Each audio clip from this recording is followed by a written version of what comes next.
uwan jis ang kawatan ni anhi aron pagpangawat, paglaglag, pagpatay. O kining maupulong sa Ginoo gikan gani dali. Kabisa ko pasan niya. Pangawat, paglaglag, pagpatay. O kining maupulong gikan is ba Ginoo ba mismo sa Ginoo ni gawas. Ingon si Jesus ni anhi ang kawatan aron paglaglag ug papatay. Apa ni anhi ako aron makabaton mo kinabuhi. Unya wala mohunong si Jesus diha iya pag yung gisumpayan, iyang giklaro unsa nga klase nga kinabuhi nga madagayaon. Mao na siya ang mensahe ron nga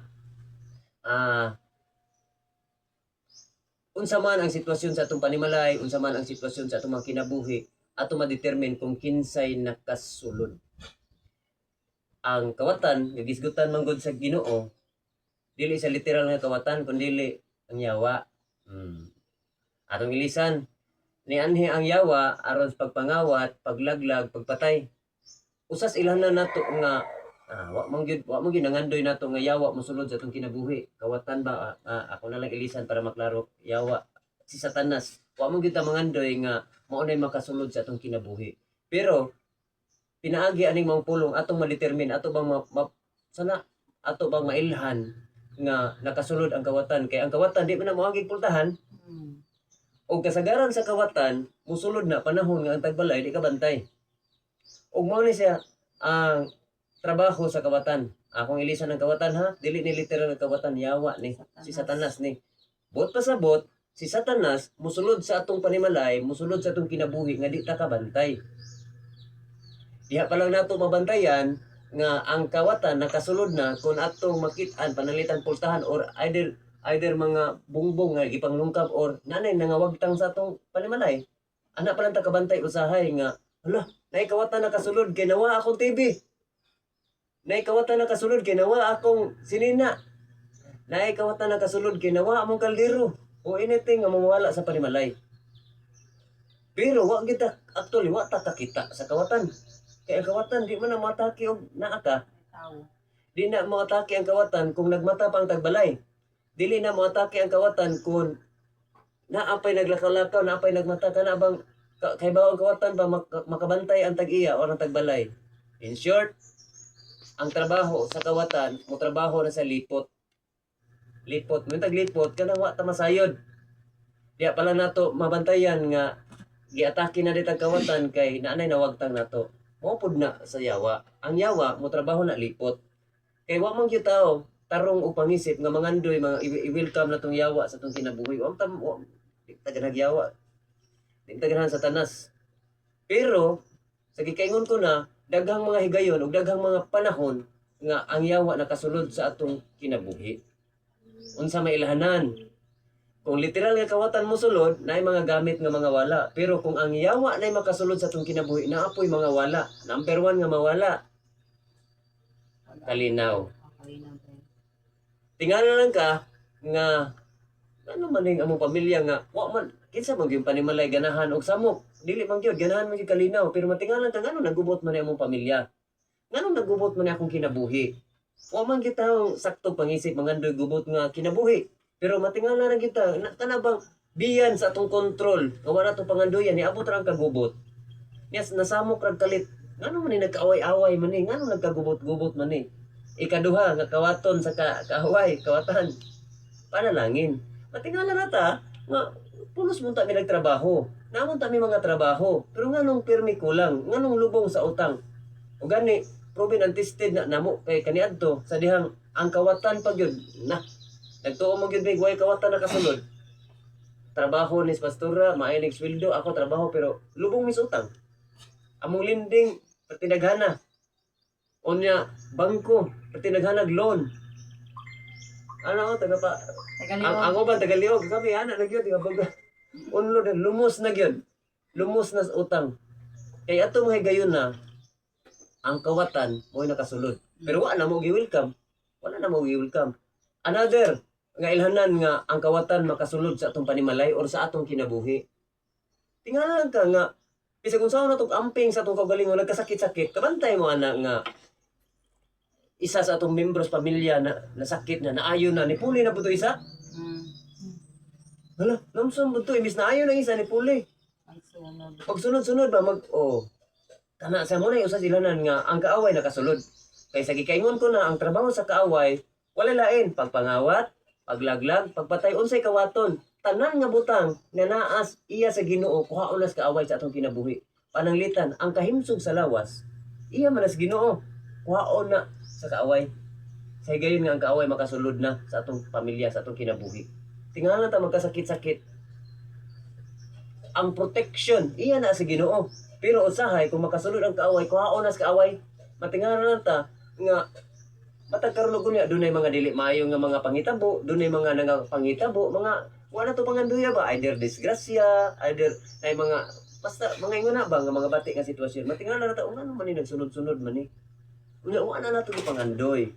Kay ganahan mo kita og secure, ganahan ta og peaceful nga kinabuhi, ganahan ta nga malipayon nga kinabuhi. Another nga kuhaon sa kaaway, kung makasulod ang kaaway sa atong kinabuhi, ang kalipay. Tingala na ta. Sige ra bukat imong kasing-kasing, sige ra gubot imong hunahuna. Unya kada gawas atong baba atong mga pinulungan tungod kay gubot atong hunahuna o gubot atong kasing-kasing, bugat atong kasing-kasing, siyempre unsa may nang gawas balikas, sakto balikas, mga negatibo. Unya ang pikas pag nga parte sa panimalay, kana bang members panimalay makadungog aron na siyempre pati haling sige ra kalayo, sige ra kalayo. Umo na siya ang pinaka-evidence, pinaka-manifestation kung ang kaaway may makasulod. Sa gikaingon ko na, wa na to na siya gi-welcome. Kaya wa man ta mangandoy anang kinabuhi Pero, mao lagi ang kawatan mo sulod man mo atake man sa panahon nga wa ta kabantay. Tingali dunay mga higayon nga wa man tod siguro manglungkab pero nakaagis pultahan kay dunay mga higayon nga abli atong pultahan. Dili siya literal nga abli kana ba dunay open door sa atong kinabuhi. Doon na tayo nahimong mga desisyon nga nag-welcome. Doon na tayo mga desisyon nga dili maayo nga mag-welcome. Nagtawag ba sa kaaway? Kay matag higayon di ay nga maghimo ta og mga desisyon, maghimo ta og mga buhat nga di maayo. Ang atong gi-welcome ana ang kaaway si Satanas. Pero wa na to na panganduyan. Nagtuo man gud ta nga sa higayon nga aton ni buhaton.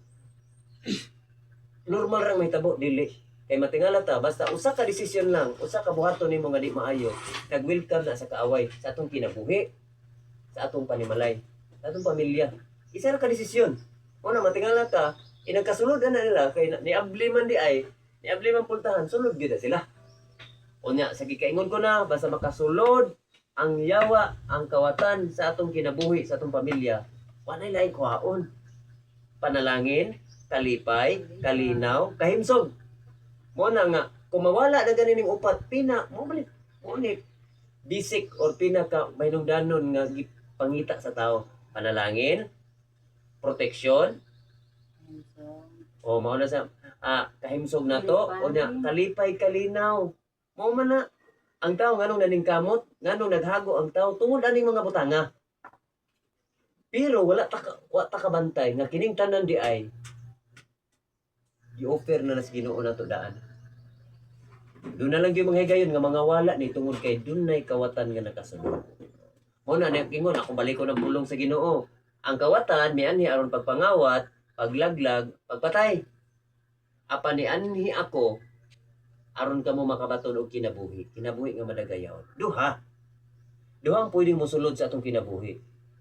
Kung kawatan ang makasulod mao to, may tabo magkamuritsing atong kinabuhi. Wa na to panganduya nga magkamuritsing atong kinabuhi pero natingala ta nagkamuritsing tungod kay nakasulod ang kawatan.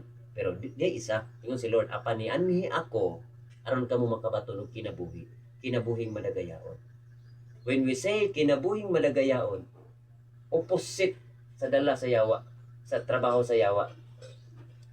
Ang kinabuhing madagayaon dili ra ingon ani more on physical provision. Yes, part panalangin, mo na sa kinabuhing madagayaon, malinawon, malipayon, healthy ka. Ngabi. Mo na sa ang tinuod nga dala ni Lord. Nga daghan kaayong nangandoy ana. Daghan kayong nangandoy ana. Nga bisan asa ta pwede mang gyud nga nag-inusara ka. Mo ginay pangandoy sa tao. Ang sakto pangisip nga tao mo nay pangandoy. Pero ako na i-share. Kining tanang butanga nga atong gipangita, dili ni makaplagan bisan asa. makaplagan rin nila sa Ginoo. Mo na nga simple ra kaayo kung ganahan ta nga kining maong mga butang, kining kalinaw, kalipay, provision, protection, kay mo sa laos healthy, kay mo sa protection na siya nga matag karon ug niya do na may mga higayon nga masipya ta kana bang do na tay makaon nga wata ka bantay nga do na day mga kana bang mga makadaot sa tiyan pero kung walay protection sa Ginoo igo gid ka ana dahil mo na uban nga dali ra kay madaot unsa ni mo gikaon nga pareharam ta gikaon pero ngano ikaw ra may naigo ngano ikaw ra may nagdaot ang tiyan tungod kay walay covering walay protection gikas Ginoo walay protection gikas Ginoo mo na sila kanindot kung ang Ginoo makasulod sa atong kinabuhi pero kung kaaway makasulod sa atong kinabuhi matingala ra gyud ka bisag kung saon yung paningkamot na unsa na ba mura man hino gibira ta pa ilalong pero kung ang Ginoo makasulod sa atong kinabuhi less ang hago less ang effort kada bang dili makurot imong kasud adlaw-adlaw pero natingala ka kada bang hinahinay kang giangat mo na sa dalas Ginoo mo na nga simple ra kaayo gusto tang mabatunan nato ning kalinaw nga tinuod ang kalinaw wala sa nagpasabot ang ginusara ka malinawon ka kay pwede man nga naginusara ka pating gubotay mo hunahuna Sago lang hunahuna ba? pwede man nga naginusara ka dito hinukto ka inusara dili na sa mo'y tinuod nga malinawon ang tinuod nga malinawon bisag unsa ka samok sa palibot bisan unsa ka gubot sa atong palibot pero imong sulod malinawon peaceful ka mo na sa tinuod nga kalinaw tungod kay ang kalinaw nga tinuod di makaplagan bisan asa makaplagan lamang des Ginoo kana bang nasayod ka nga do na kay klarong relasyon sa Ginoo mo diya ang kalinaw kalipay basta naa na ning kalinaw musunod na ning kalipay kay wa may tawo nga malipayon o nahasol dili na tingali lingaw tingali pwede ka mahimong lingaw kana bang nalingaw ka pero ang tinuod nga kalipay founded na sa malinawon nga hunahuna o kasing-kasing tungod kay nasayod ka nga doon na kay relasyon sa Ginoo. Mao na sa